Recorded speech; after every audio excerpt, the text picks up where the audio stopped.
পচনশীল জিনিস, তাই না? আঙ্গুর মজুদ হয় না, পচনশীল জিনিস, কিন্তু আলু মজুদ হয়, গাজর মজুদ হয়, টমেটো মজুদ হয়, পেঁয়াজ মজুদ হয়। আপনারা কোনোদিন শুনেছেন যে টিকিট মজুদ হয়? না। টিকিট মজুদের কথা কোনোদিন শুনেছেন?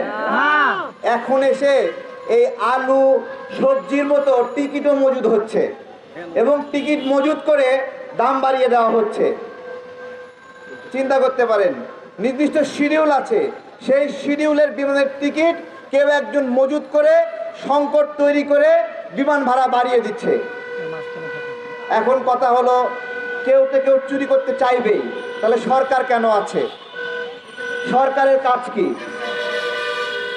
দেখেন, আমাদের সরকারি একটা বিমান আছে, প্রতি বছর আমরা ভর্তুকি দেই। বিমানকে ভর্তুকি দেওয়া লাগে, কেন ভর্তুকি দেওয়া লাগে? আয় করতে পারে না, তাই তো? তা আমরা এর আগে যখন 20,000 টাকা বিমান ভাড়া ছিল, তখন আমরা যে পরিমাণ ভর্তুকি দিছি, এই বিমান ভাড়া শেখ হাসিনার সময়ে যখন 60-70 হাজার টাকা হইল, তখনও আমরা ভর্তুকি দিলাম। এখন আবার সেই বিমান ভাড়া 350, 1.5 লাখ, 1,90,000 হয়ে গেছে, এখনো ভর্তুকি দিচ্ছি। আমার কথা হলো, আমি যদি বিমানে ভর্তুকি দেই, তাহলে বিমান কেন ভাড়া বাড়াবে? তাই নয়? আমার নাহিদ ভাইকে বলবো, 6 মাস সময় পেয়েছেন আপনি, আপনারা সংস্কারের কথা বলছেন। আরে ভাই, 6 মাসে টেলিটকের যে সিম, এটারই তো উন্নতি করতে পারেন নাই। টেলিটকের সিমে নেটওয়ার্ক পায় না, তাহলে আপনি আপনার উপর যে কাজ ছিল সেই কাজ বাদ দিয়ে কোন আজগবি কাজে আপনি ব্যস্ত ছিলেন যে টেলিটকের জন্য আপনি উন্নয়ন করতে পারেন নাই? আপনাকে কেন ইন্টারনেটের বিল বাড়াতে হলো? আমাদের আসিফ মাহমুদ ভাইয়ের উপর একটা দায়িত্ব ছিল, উনি কথা দিয়েছিলেন রানা প্লাজার ক্ষতিগ্রস্তদের জন্য উনি কিছু করবেন। 108 কোটি টাকা শেখ হাসিনা চুরি করেছিল প্রধানমন্ত্রীর দপ্তর থেকে, সেই টাকা উদ্ধার করে রানা প্লাজার ক্ষতিগ্রস্তদের দিবেন। আমাদের আসিফ মাহমুদ ভাই সেই ক্ষতিপূরণ আদায় না করে উল্টো ওই শ্রম মন্ত্রণালয়ের দায়িত্ব ছেড়ে দিয়ে দিলেন। আমার কথা, আপনি কি সংস্কার করবেন? আপনারা একটা একটা করে দায়িত্ব ছেড়ে দিচ্ছেন, আবার শুনছি আপনারা নাকি 2 জনের দায়িত্ব ছেড়ে দিবেন। আমার কথা হলো, দায়িত্ব যদি ছেড়ে দিবেন, দায়িত্ব ছেড়ে দেওয়ার উদ্দেশ্য কি? দায়িত্ব নেওয়ার উদ্দেশ্য কি? আপনি দায়িত্ব নেওয়ার উদ্দেশ্যও ছিল ক্ষমতা, দায়িত্ব ছেড়ে দেওয়ার উদ্দেশ্যও ক্ষমতা, দুইটাই ক্ষমতার উদ্দেশ্যে। একবার দায়িত্ব নিয়েছেন 6 মাস ধরে খাবেন বলে, আবার এখন দায়িত্ব ছাড়ছেন সামনে 5 বছর খাওয়ার জন্য। লজ্জা লাগে না? দেশকে ফাঁদের মধ্যে ফেলে রেখে চলে যাচ্ছেন, দেশকে বিপদের মুখে ফেলে রেখে চলে যাচ্ছেন। ছাড়বেন কেন? ক্ষমতা ছাড়লে নিয়েছেন কেন? আমাদেরকে সেনানিবাসে ডেকেছিল কয়েকজনকে, যারা আমরা এই গণ অভ্যুত্থানে নেতৃত্ব দিয়েছিলাম।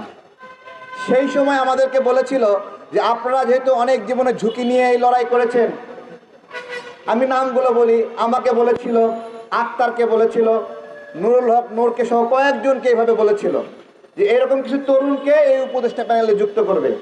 তখন এই নাগরিক কমিটি, বৈষম্য বিরোধী যারা দেখছেন, এরা বিরোধিতা করেছিল, বলেছিল যে এদের মুখ রাজনৈতিক পরিচয়। কি পরিচয়? রাজনৈতিক পরিচয়।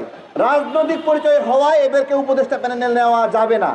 আজকে এরাই বলে এরা নাকি জাতীয় সরকার গঠনের উদ্যোগ নিয়েছিল।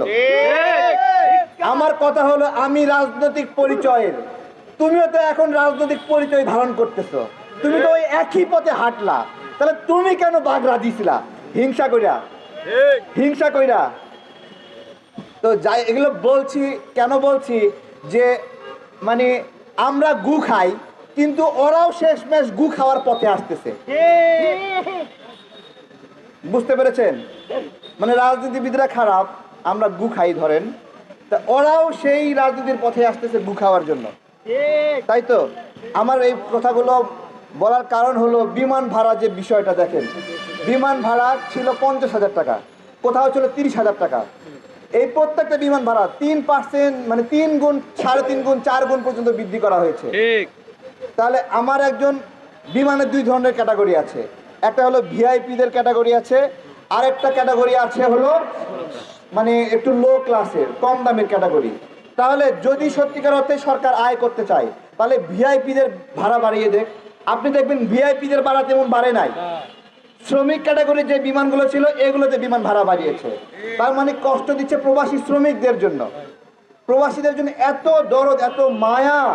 আমার কথা হলো, আমাদের আসিফ নজরুল স্যার, প্রবাসীদের জন্য এত মায়া আপনার, আপনি তো এখন ঠিক প্রবাসী কল্যাণ ও কর্মসংস্থান মন্ত্রণালয়ে আছেন, তাহলে আপনি কেন এটা করলেন বলেন? আপনার এখানে কি স্বার্থ যে আপনি প্রবাসীদের বিমান ভাড়াটা বাড়িয়ে দিলেন?